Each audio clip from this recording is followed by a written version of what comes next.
ผู้หญิงก็ไหนกว่าอยู่วันนอกสิปอกมาเหมือนปอกมาอยู่ขึ้นจอมปอเมเขาที่เนื้อเฮือนนั่นจังมีผู้หญิงก็นึงอันปอเมเขาเก็บเลี้ยงมานั่นมันนั่งก็ต้องให้ผ่ามือห้ามมันผู้หญิงก็ไหนเฮาเขาอย่างก่อนเป็นปีไอเตี้ยมันก็จังได้อ่านดิมาเฮ็ดให้มันนั่งขึ้นมันนั่งก็จังได้ห้ามมันไอ้ผู้ชายก็ได้ปีนตาหายลงกว่าแทงก็นึงอยู่เฮาเขากลัวยิ่งอ่อนก็ได้มาหิมลองตาหักที่ปอเมเขาก้อยการมันนั่งปอกมาปอกในอ่ำซื้อว่ามาหิมลองตาหักที่ปอเมเขาที่เตี้ยมันนั่งในยามก็อยู่ที่วันนอกอยู่ที่เลียนลิ้นดังเลียนลิ้นนั่นผู้ให้เขาก็นำหน้าย้อนปื้อเสื้อนั่นแหละมันนั่งก็มอลอกไล่เกียดเขตตูผู้ก้างเตียนมันนั่งยำอยู่นั่นก็สังไรให้มันนั่งหาเงินจนได้มาสั่งดีอยู่สวรรค์เจ้าเมืองเขาในมันนั่งก็สังไรคัดจะหาเงิน1 ล้านบ่นำถึงว่าเขาเย็นนั้นพ่อแม่เขาอันอยู่ที่เนเวียงก็มาหับมันนั่งหับปอกมือขึ้นอยู่ที่เนเวียงไหนเย้าพอกำในมันนั่งวนว่าพ่อมืออยู่ซั่นพ่อแม่เขาแต่มีเงินติมาเฮ็ดเจ้าตีเจ้าตางเย้านั่นแหละเพื่อก็ว่านำถึงว่าเมื่อปอกมาถึงที่เฮือนนั่นปอเขาเก็บเลี้ยงยิงอ่อนก็นึงก้อนเวียนพี่ไอ้เขาก็สังไรใจเฮ็ดปังป้อยใส่ปืนเข้าก็ว่ายิงอ่อนก็ได้เป็นพี่น้องพาเพกันดังมันนั่งไหนเย้ายันเพื่อนฉะนั้นมันก็คู่ตัวมันดีอยู่เลยจังไรอ่อนเอาแขกคนเข้ามาห่มปังป้อยนั่นมาเฮขบวนเลยฮู้ว่าผู้หญิงคนนั้นสรุปเต้ๆพ่อแม่เขาเนี่ยเย้าเฮ็ดให้เพิ่นฮู้ว่าผู้หญิงคนนั้นเป็นพ่อแม่เขาเก็บมาเลี้ยงไว้เนี่ยเย้ายันนั้นมันนั่งก็สังรัดป้าแทงว่าเงินนั่น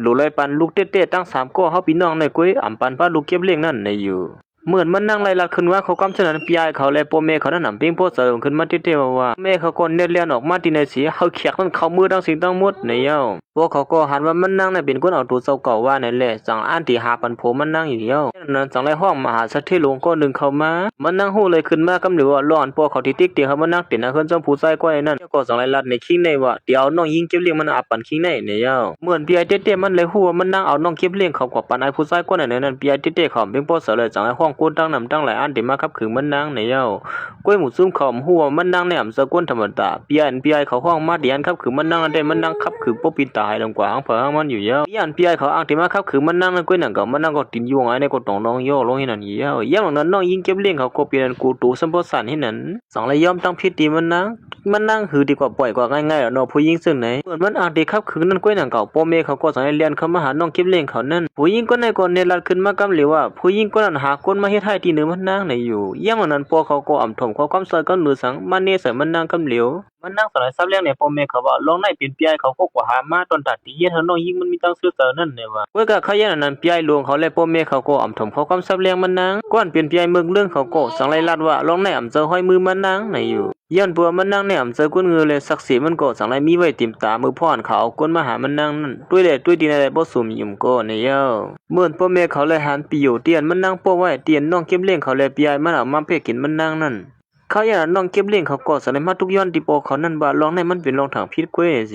ิปอเขาก็สอนผ่ามือห้ามันปีไอเขาในอยู่เย้าอย่างนั้นปอเขาก็สอนที่มันนั่งว่าเขาทางพิษสูงกว่าอย่างเขาในลองในแท้เขาอย่างนั้นปอเขาก็สอนว่าที่ปันตามปีไอเขาเลยน้องเก็บเลี้ยงมันจำหนังกลางสายใครเปลี่ยนนั่นกล้วยเนี่ยเย้าด้วยกะซึ่งถือก็ย่าปอเขาก็ฆ่ามันนั่งหมดเป็นวิดีโอเลยลัดกล้วยเขาอย่างนั้นมันนั่งก็สอนที่ปอเขาว่าปอมันนั่งหมดเป็นวิดีโอเย้าลองในกลุ่มเป็นเจ้าหน้าพวกเขาลัดในเลยเสียมันนั่งตีย้อนเก็บไว้วิดีโอนั่นในเย้าเขาอย่างนั้นพี่ไอ้ลงเขาก็สั่งลัดตีมันนั่งว่าตีแน่ๆสตีวันนอกเหมือนจะด่าดีสุอยู่นั้นมีปักมีเปิดเนื้อเฮือนเขาในเสียเขามันนั่งหมดแปดในเย้าพวกเขาก็สั่งให้เอกคนพี่ไอ้ลงเขาเสียมาถามมันนั่งว่าสุดเด็กเขาเฮ็ดซึ่งหึงหลังข้างคือปอติปิ้งปอเสานั่นในเย้าตอนดับพี่ไอ้เขาก็เฮ็ดพิษเจ้าก็ตึกเตี้ยมองหลานที่มันนั่งอยู่เขาก็สั่งให้ป้องหลานพี่ไอ้เขาก็ในเมื่อเฮ็ดพิษมันตึกบ้านลานนำอยู่ในเย้าเขาอย่างนั้นมันนั่งก็สั่งลัดขึ้นมาว่าป้อพี่ไอ้เขาอยู่ที่ในแต่กลัวพี่ไอ้เขาเดียวก้นมาเปียกินมันนั่งแทงในอยู่ย้อนเพื่อซื้อนั้นตอนดับใหญ่เขาได้ปอกเขาส่งก่อนนอกเมืองเป็นสีเขายังอันมันนั่งเขามาตั้งแล้วนั่นก้อยหนังเก่าน้องยิ่งเปลี่ยนลายลงเขานั่นก็จังไรให้แกงมาย้อนตั้งพิษที่มันนั่งลองเปลี่ยนก่อนเสื้อนั้นมันน้อมพิษเย้าเมื่อเหลียวในอ่ำเฮ็ดแทงเห็ดปอกเย้าในอยู่เมื่อปอกเมย์เขาเลยหันเสื้อนั้นก็อ่ำหู้น้ำเสือผู้หญิงมึกเรื่องนั่นแหละจังไรป้องหลามันนั่งเยอะกว่าอีหลูน้องยิ้มเก็บเลี้ยงเขานั่นว่าน้องยิ่งเก็บเลี้ยงเขาในเฮ็ดตั้งพิษเยอะกว่าหู้ตั้งพิษถูกลีว่างคว้างปัน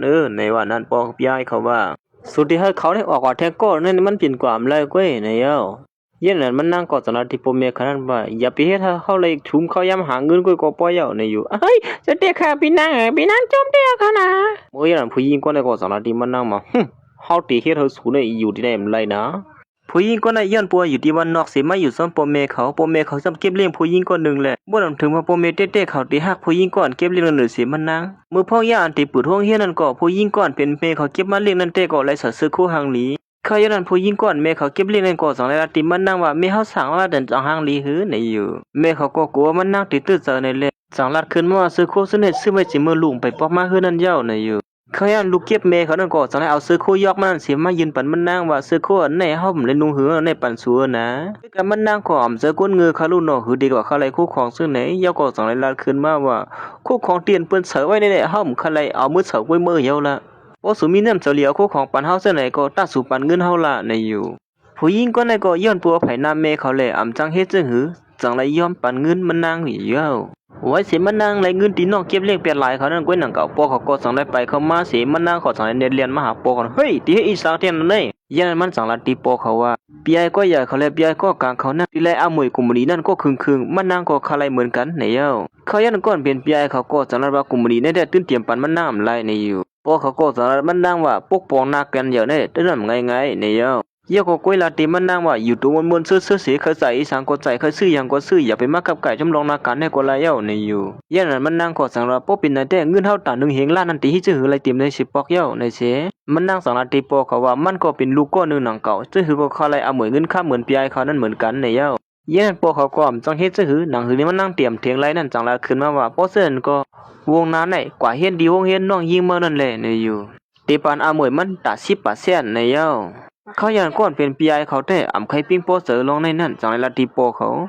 าก็สังนาทีลูกไส้มาอย่าไปไม่เสือลงในแต่ย้อนปมมันว่าลูกยิงให้เป็นก้นวันนอกคอกหน้าก็เฮียนเดี่ยมแขนไหลเตรียมไหลปันละในอยู่ต้นถ้าผู้หญิงเป็นไรก้อนเป็นน้องเก็บเลี้ยงเขานั่นก็สังนัดขึ้นมาที่ห้องเฮียนมันนั่นเป็นห้องเฮียนก้นชั้นสูงปีนางเขาจำยามคืนเฮียน10ปอกตีให้ซื่อกว่าเฮียนในเย้าเขายันนั้นมันนางซ้ำสังวนขึ้นมาว่าเมื่อไรปีป่นมาเมื่อมันอยู่วันนอกนั่นห้องเฮียนตีในนั่นป้องกันห้องเฮียนตีในยามกว่าอยู่ที่วันนอกเขาเลยมันนางยามซอยแถมไว้ในเย้ายันนั้นพอเขาสังนัดมันนางว่าพ่อตอบลีกอำไรอะแด่ตื้นเตรียมไรเอาหมวยเตียนรัดไว้นั่นในเย้าเขายันผู้หญิงเป็นไรในจังละตีเมเขาว่าอย่าปีไม่เสือคาได้ตุ้ยถึงปีหน้าเฮาดีกว่าเนี่ยอยู่เฮ็ดนั่นสิวันคืนเฮ็ดนั่นก็จังไรฮอดมาถึงเหมือนมันน่าฮอดมาถึงที่ห้องเฮ็ดนั่นกล้วยหนังเก่าสามีหลวนเฮ็ดก้อน1ลัดว่าที่นางที่ในมีสาวมันเย้าน่ะอยู่ที่นางที่ในเขาซื้อไว้ฮะตัวเขายันนั้นกล้วยหนังเก่ากล้วยคนเป็นเจ้าที่นางนั่นก็จังไรฮอดมาถึงที่ในยันนั้นผู้หญิงก่อนเป็นน้องเข้มเลี้ยงเขาแหละผู้ชายก้อน1ก็จังไรไปเข้ามาหามันนางสิมาลัดข้อความถามเลขที่1มันนั่งอยู่เย้าคนจังไหนฮะตีมาเฮ็ดที่ห้องเฮ็ดอันสุวรรณแน่เขายันมันก็สังแล้วคิดตอกคิดตามขึ้นมาว่าปีหน้าเฮาได้ใหญ่ขึ้นมาที่วันนอกควักหน้าแลลองเห็นแง่ก็เตรียมบอกให้มีเหตุการณ์หือในอยู่เขายันไอเป็นหลายก็ในก็เอาไปฮู้ตัวมันสังแล้วลาติมันนางว่าเฮากลมโหตอผู้หญิงก่อนเป็นน้องเก็บเลี้ยงเขานั่นกำเหลียวในเย้าก้วยการลองในตอนตามันนางหือดีกว่ากูอีสังลัดเถียงขึ้นในสัมปมใครคือกิจกรรมให้นั่นเย้าเหมือนมันนางอำเข้าเสาเสียอันที่ลูกขึ้นนั่นก้วยหนังเก่าไอผู้ชายก็ในก็สังในหามซีมันนางไว้แทงกำนึงฤาษีนั่นนำกาไปยิบมาป้าพับลิบนั่งซึมมันอันตึกเฮียนอยู่นั่นเสียมาสิกเปียดอยู่เย้า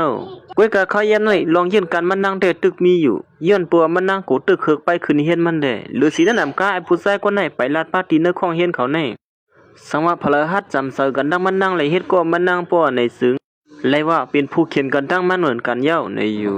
ย้อนปัวไอผู้ชายคนไหนเป็นคนให้เลยลูกมหาเศรษฐีก็นึงหนังเก่าเย้าย้อนเพิ่นซึ่งนั้นเพิ่นจะได้ก่อนกันกูมันใจกูก็ก็ลองยืนกันมันน้ำเคยยืนไรอันตีลาวคงที่อ้ำห้างไอ้นั่นก้วยหนังเก่าสังมีคู่สอนเขาก็ฮอดมาถึงตีในเห็นนั่นเสมือพ่ออันสอนลิกอยู่นั่นสังมีคนหนึ่งมาเตรียมลิกป้าไว้ตีกองหลังมันนางย้อนปัวลองในมันนางก็สมันไปหมอลิกแหลมไปหู้ตีปองมันสังไรยิบผืนดีกันได้มาเสอำไรตอบเทียงอีสังเขาขึ้นก้วยเก็บใบผืนลิกอันให้ก้วยให้นั่นอยู่มือพ่อเนียนอินแห้งอยู่นั่นก้วยหนังเก่าเขาก็สั่งให้เอาผลลิกอันนึงมาเต็กเสือกว้างหลังมันนางแทงเฮ็ดนั้นปอก1เย้าปอก1กำ1เย้ากำ1อยู่ให้นั่นติ๊กๆให้นั่นเสสังมีอยู่กำ1มันนางก็สังไรเข้ามาตีข้องลองเย้าที่1เสมาหาก้น1พ่อมันนางเปิดพักตูเข้ามานั่นก้วยหนังเก่ามันนางก็อำหารภาษีก็เขาอย่างนั้นกูสอนลงที่ห้องเฮียนเขาก็สังไรมาโทรหันเสริมมันนางย้อนก็ได้เหมือนไปเข้ามาที่เนื้อของกูสอนเขานั่นกูสอนเขาก็ไปมาภายหลังมันนางสีถามขึ้นมาว่าเฮ้ยเป็นเผ่าไหนก้วยกาบ่นำถึงว่ามันนางในตั้งคู่สอนลงก็ในพูดซากันมาเสียคู่สอนลงก็ในนับยามันนางได้เดียวว่าถึงเดียวน้ำเนื้อมาตั้งบัดมันนางให้นั่นอยู่เย้าย้อนปัวมันนางยำซอยแถมคู่สอนลงไว้นั่นเย้าหมอนตั้งในสังมาสุ่มซอยแถมห้อยแล้วได้ห้อมมีวันมื้อในไรก้วยในนะคู่สอนนั่นก็สังนัดแทงว่าหมวนตั้งเฮาห้องสูมาเป็นไรปอกไรก้ามสูดมาที่ห้องเฮียนเราเสียปอสูมาสอนบัดไล่ลูกเฮียนเฮาไหนสังวันมื้อในสูซ้ำตึงมาที่ไหนอยู่เนาะดิอ้ำจ้าเขาย้ำนั้นมันนั่งก่อสายในคู่สอนลงในว่าสาวเจอมันกลัวในเงินตัด10 ล้านสิมือเฮ็ดเจ้าหน้าที่เจ้าตั้งเขาได้แท้มันนำย่อมมาทางเก่าในอยู่เขาย้ำมันก่อสายเอาผลลึกเตียนเปิ้นเตรียมสติกองหลังมันสิมันเนคู่อยู่เย้าในเขาเคยว่าหือเต้ค่ะล่ะในเหมือนคู่สอนลงเลยอ่านด้วยผลลึกอันในยาก็ฮู้ว่ากำเหลียวว่าล้วนที่วงเฮ็ดนั่นลอดข้อความถางเลขที่1มันนั่งแหละ เปียนชิบเสเลยอ่ำเพียงป้อเสเดียวว่าลันว่าตีกว่า2ซ้อนหลวนเฮียนเจนันกำเหลียวเนี่ยเย้าเขาอย่างนั้นมันนางก็สังเลยห้ามซีคู่หลงในไว้ว่าเป็นสังลงในมันเด็กครับคือห้างก็เหลียวมันกุ้ยมันดีตั้งดีเกี่ยวกว่าเนี่ยเย้าเขาอย่างนั้นมันนางก็สังเลยในป้าแทงว่าหลอนมันมาตีนั้นเขาย้อนตั้งซอยแถมตีคู่ก็ในซอยหาบันคู่กัดแขนอันหนึ่งมันเฮาหมอลิกไว้เฮามันตอบลิกนั่นก็เฮาอ่องเป้กำเหลียวในวันนั้นคู่สอนลงนั่นก็สังนั้นว่าตีก่อห้องคู่สอนนอกเมืองอันลงแหลนกูไปนั่นมาสอนปันมันนางในเย้าเห็นอันเสคู่สอนเสนอก็สังเลยมาสอนมันนางเป็น2-3ก็กำเหลียวอยู่เย้าย้อนเพื่อว่าและฮับข้อที่สามารถตีคู่สอนลงนั่นแหละมันนางก็และฮับลองด้วยถึงลีงามๆอยู่เย้ามือย่านหนังนั้นก้อยหนังเก่าสังมีหลวนเห็นก้อนหนึ่งอังเดมันนางลงหิมมันนางนั่นหลวนเลี้ยงแทงก้อนหนึ่งสังไหลมาห้องว่าสุดที่กว่านางซ้อมเขาเฮ็ดซะคว้างปันอีกหนึ่งขนาดพี่นางอะไรมันดีจังน่ะอะไรบ่นค่อยนางซ้อมมันนั่นเขาย่านนั้นมันนางก็สังไหลเอาบักน้ำนั่นที่มันผู้หญิงก็ในกำเหลียวอยู่เย้าตอนด่าไอ้ผู้ชายเสื้อเขียวนี่ก็เฮามันยอมตั้งผิดที่ผู้หญิงก็ในมือเหลียวในกำเหลียวเนี่ยเย้าสูเตรียมยอมตั้งผิดสองสู้หือกองที่ไหนมันเหลียวเพี้ยวเยอะเลยนะเขาอย่างนั้นไอ้ผู้ชายเสื้อเขียวนี่ก็สังไหลสั่งเฮากวนนั้นเป็นอยู่ปัตเตอร์มันนั่นมาขับขืนนางเซิงมันเนี่ยเย้าพอสูที่เฮ็ดเรียนอยู่ซั่นได้เฮาได้ขับขืนสู่กำเหลียวนะก้อยการลองในตอนตามันนั่งหือดีกว่ากูอีสังละนะเฮาเป้คือว่าสูนี่มันแก่มอกะหือไอ้ในก็สังไหลสั่งกวนซั่นได้เรียนเข้ามาหามันนางกำเหลียวเนี่ยเย้าเหมือนไอ้เขาซั่นได้เรียนเข้ามาหามันนางฮู้ก็ดังเก่ามันนางก็สังไหลตีนโขนก็กำก็โหงออกไว้ให้นั่นเหี่ยวไอ้หมู่ซึ่งเขาซั่นได้มือเลยหันซั่นนั้นก็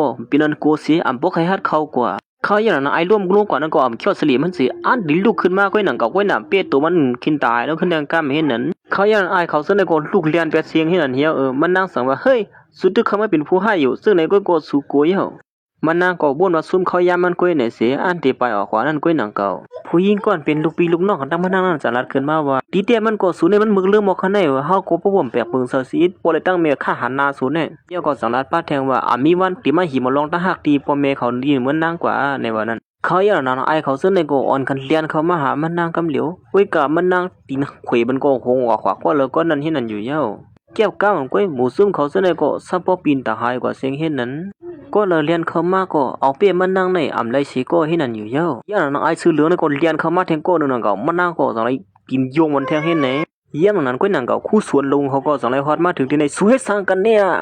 ไอ้ซื้อเขียวในก็เน็ตลูกขึ้นมาสีข้องหาคู่สวนใหญ่เขากำเหลียวอยู่เย้ามันตึกกว่าย้อนตั้งซอยแถมที่คู่สอนเหยื่อเขาอยู่ก้อยมันหัวคู่สอนเหยื่อเขาเล่นนักซึ่งมันหุ่นจักกันซ้ำเซอกันเย่าในนั้นสอนเหยื่อเขาสั่งรับเขาเป็นผู้หญิงกว่าหนึ่งก้อยสุดเสียให้อีสังที่เนื้อเขาละในวันนั้นเขาในเป็นคนมีรองเย็นเงี้ยเลยเป็นคนอ่อนก้อยที่เฮ็ดอีสังที่เนื้อสู้ในอยู่ไอ้ในก็ลัดสังสัมเพิ่มเคยออกสิอีดองย่างนั้นได้ก็ผู้หญิงก็ในก็คัดเจอลัดอยู่ว่านั่งซึ่งมันคับคือหมู่ซุ่มเขาซึ่งให้ในอยู่อย่างนั้นมันนั่งก็ฮู้ดีว่ากองไทยนั้นก้อยเลยจังลัดขึ้นว่าป้อมอยู่ในก็เสียด้วยกองไทยก็ละเยอะขนาดในเย้าเขาอย่างนั้นคู่สอนลงเขาก็สายลาบันไอเขาเชิญไอเขาเชิญเอาบนพรเหล็กที่ได้ญาติต่ำในเย้าอย่างนั้นคู่สอนลงในก็สังลัดติมันนะถือเขาย้ำที่ตอบลิกเย้าเฮมันนั่งเมื่อหางยันตัวสีตอนดาที่ตอบลิกนั่นละในอยู่นั่งก็เอาซื้อคู่เลยเอาโถมันซ่องให้นั่นเหี้ยว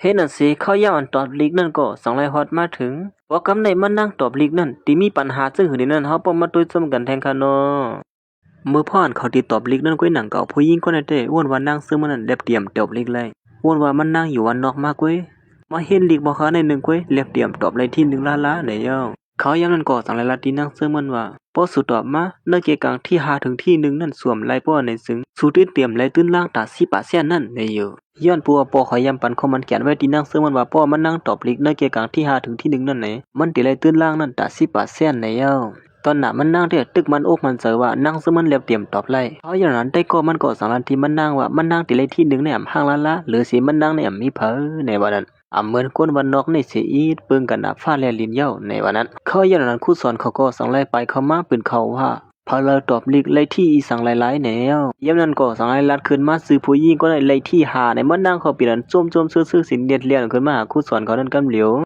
วเหมือนมันนั่งไล่มานั่นก้อยหนังเก่าปีนั้นจ้วมเสื้อเลยเป้งป้อสาวยังมากเกือเรียนนั่งซื้อมันอยู่ให้นั่นสายตามันนั่งนั่นเนี่ยก้อยกะเขายันนั่นก้อยหนังเก่าคู่สอนเขาก็สังลัดขึ้นมาว่านั่งซื้อมันเลยที่หนึ่งนั้นมันนั่งก็ปีนั้นตุกเสือลงกว่าอีสังนั้นมาด่านั่งซื้อมันได้ปีนั้นจ้มซื่อเสกขึ้นมาเอามังซีมันนั่นกำเหลียว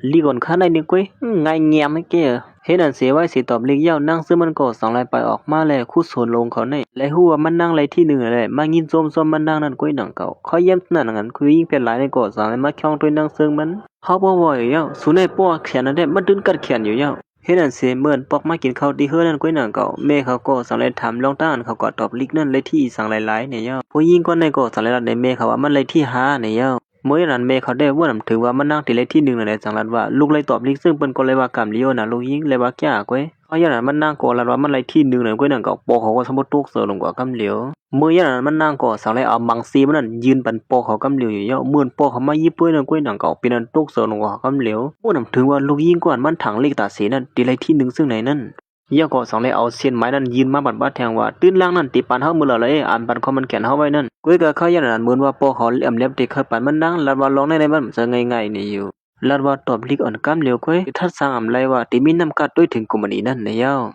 วเห็นนั่นสิมันนั่งก่อนเป็นปอเสือเสียละขึ้นมาปอซึ่งนั่นก็สุเปียเลียนเฮาในในเนาะปอเขาก็สังบ่เฮยอีเรื่องไหนย่ำนั้นได้ก็มือยันนั้นก้อยนั่นก็น้องยิงเป็นหลายในก็สังลัดขึ้นมาปีนั่งเขานั่นกว่าหาคู่สอนหลวงนั่นกำเหลียวเสียให้จังอึดซุกโอ้ลัดอีสังออกกว่าในวันนั้นเขายันนั้นมันนั่งก็สังเคว่าใครลาดยังก็ลาดเฮาละในยาวเขายันผู้ยิงก็ในก็สังลัดดีปมเมเขานั่นว่าร้อนปีนั่งเขาเลยที่นึงนั่นแต่หลากหลายเดียวว่าหรือสินั่นนำกาปีนั่งเขาในจำเสือกันนั่งคู่สอนหลวงนั่นป้าแทงก่อนมันแปลกๆเปืองๆไว้ในวันนั้นมองเผาเขาที่มีลองจำเสือกันอีสังก้อยดำหูก้อยมาน้ำเขาเสือเขาก้ามผู้ยิงก็นั่นนะก้อยลัดตีปอเขาว่าเขาก้ามลัดจึงหือก็โดยเฮ็ดจำเขาก้ามอันลัดในเย้าร้อนปอเขายำปันคอมันเขียนว่าเตียวตื้นล่างตัด10%ปันมันนั่งในนั้นเฮ็ดนั่นสิเมเขาก็สังลัดตีปอเขาว่าเมื่อละปันคอมันเขียนเย้าก็เอาปันเขาเฮเลในเย้าปอเขาก็สังไลย่อมปันก้อยกาตินเสือมันเตะวนอยู่ว่าลูกยิงวันนอกมันในอ่ำไรลองจะหือกอดเดี๋ยวเอามาขึ้นกำลืนเฮาไรในเย้ามือเหลียวเทลาลีสิปันปินไว้กว่ากวนให้นั้นในอยู่เย้าก็สั่งเลยยี่ว่าเสียนไม้นั่นเสียมาลงไรมือกำเหลียวเย้าเมื่อนพี่ไอเขาลงเขาไรหันเช่นนั้นก็อ่อมปิ้งโพสเตอร์ที่เดียวว่าผมบัดดังน้องยิงเก็บเลี้ยงเขานั่นเฮ้อขี้หางที่ไหนนี่มาไว้เสียมันนั่งไรผืนเล็กอันในเย้าสั่งไรมาป้อแคบหางมันไว้อยู่เย้าเขาย้ำนั่นก้อยหนังเก่าแม่เขาก็สั่งไรเอาน้ำสดเสียเขามาปั่นมันนั่งด้วยเหมือนว่าแม่เขาได้อ่ำมีเสือสันจ้างมันนั่งเหกาหือเมื่อพ่ออันเขาตั้งสองก็ไม่รู้กอดกันเสลาดต่อกันเมเขาย่ำตั้งพิษลองอันเขาสองก็ผัดยันกันมาเสียมือก็เรียกเมเขาย่ำด้วยถึงมันนางมานั่นไหนย่ำหลังนั้นผู้หญิงเสือเมืองนั่นก็สังไรมาหันเมนเสือเยอะก็สังไรมาลัดเนปีไอเขาว่านั่งซื้อมันมาเอาลองตาหักตีเมเขากว่าในวันอย่าไปไม่เสือน้องยิงเหรอปีในหักน้องยิงเต๋อในก้อยกาด้วยเหมือนว่าปีไอหลวงเขาเลยตั้งมันนางแต่หักกันในอ่ำเหมือนหนังน้องยิงเลยปีไอย่ำนั้นมันนั่งก็สังไรเนปีไอหลวงเขาในว่ามันจันจังนั่งซื้อมันจื้อก็เยาเฮ็ดเฮาปีไอเขาในขับขึงบันนั่งซื้อมันอีกนึงในอย่าไปไม่เสือลองในเฮาเด็กขับขึงบันสู่ก้อยป้อสุ่มเลยเจอในก็เฮาได้จัดการกำเหลียวกันมาก็เฮ็ดนั่นเสอยู่มาแทงวันหนึ่งมือพ่อมันนั่งก็ซื้อโคสิออกมาตั้งนอกนั่นก้อยหนังเก่าสั่งมีกาลำหนึ่งห่อมาตั้งไว้เสียมาขึ้นไผนามันนั่งนั่นได้ก็เป็นกาผู้ให้เตียนปีไอหลวงเขาสั่งมายับมันนั่งนั่นก้อยหนังเก่าหัวหน้าเฮามาฮ้อเอาสู่ก็ซ่อมเฮามือเหลียวในนี้นะย่ำหลังนั้นสั่งมีกาผู้ให้ฮอดมาถึงที่นี่แหละมาลาติมันนั่งว่าหัวหน้าเขาเฮามันนั่งฮ้อเอากว่ากำเหลียวในเย้า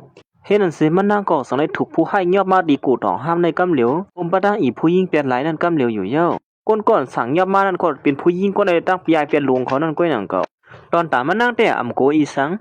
ก้อยกับผู้หญิงเปลี่ยนหลายก้อนเป็นน้องเก็บเลี้ยงมันนั่นแต่ก็ป้องหลายคนหมดเรื่องเส้นในว่าพวกโปเมเขาฮู้เจอได้เตรียมปล่อยไว้ขี้หูล้อมในลาลาในเย้าอะโลสูในหางลีเกียในคึกเกียในเนาะมวยอย่างนั้นด้วยก้นให้ก้อนหนึ่งเล็บติดต้องนั่งเสื้อมันเลยดีต้องเหลี่ยมต้องดีนั่นก้อยหนังเก่ามันก็สั่งในมาลาตีปีไอเขาว่าปีไอผู้หญิงก็ในเหมือนขยำหันตีละที่หมู่บ้านนั้นว่าก้นให้นำหนานว่านั่นผู้หญิงก็ในหือละนั่นอย่างนั้นคิดในก็สังไรต้องเลยว่าเขายำทบหันกันดังนั่งซึ่งมันมาในแหละแล้วในปีไอเขาว่านั่งซึ่งมันให้นะคุยกับปีไอเขาได้ยอบได้นั่งซึ่งมันเนี่ยกุยสังในป้าบนหัวอยู่ใต้เปลี่ยนไหลกำเหลียวยังตอนตาไอหัวร้อนไม่ได้อ่ำใบคู่น้ำซุปมันละเดียวว่าเฮาว่าเทสุมาลุยถึงนุ่มละเฮาได้ดีๆนะก้อยกาเมื่อพ่ออ่านมันอ่างเตะขับขึงนั่งเสื้อมันอยู่เรื่องก้อยหนังเก่านั่งเสื้อก็สังไรตีนขวยมันคิดตังตู้ลงกว่าให้นั่นกำเหลียวนั่นน่ะข้าพเจ้าเนี่ยปีไอเฮาอยู่ยากยากกินอย่างละหัวร้อนปีไอเฮา